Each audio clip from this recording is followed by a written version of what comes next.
Hey guys, welcome to Dollar Otter TV, where today I want to talk about should you be investing today. Now, financial institutions, society overall, banks, even stuff that you're going to read in the newspapers or online is going to tell you the best time to start investing is today. Well, in some cases that's not always true. I would argue that no, today is not the best time that you need to be investing today. So why do I think that? Well, do you have an emergency fund set to the side? No, at least $1,000. So if your car, God forbid, was to break down, where would you have to pull that money out of? Hopefully not your investments.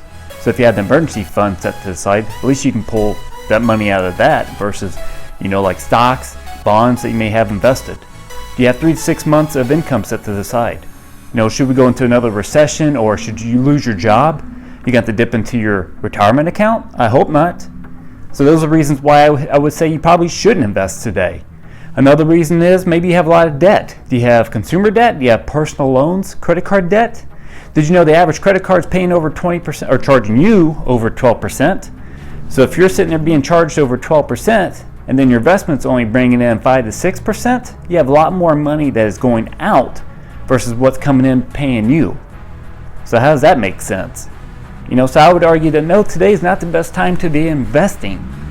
So what I would highly recommend is before you start investing is set up an emergency fund, at least $1,000, so in case that emergency situations arise, you have that to fall back on to, and you don't have to pull it out of your savings or your retirement accounts.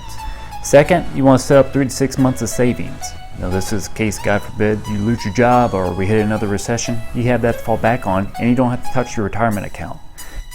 And for the third and final, make sure you're paying off that debt. Okay, you want to make sure you're paying off your credit cards, any consumer loans, personal loans, because whenever you're trying to achieve financial freedom, you want to make sure you're moving forward and not backwards. Okay, and with credit cards basically charging you anywhere between 12 to 19%, and your investment's only getting maybe 5 to 6% if you're lucky. Some people get 9%. You're still moving backwards. And so take care of that debt, and that way that's the last and final step. And then I would consider to start investing.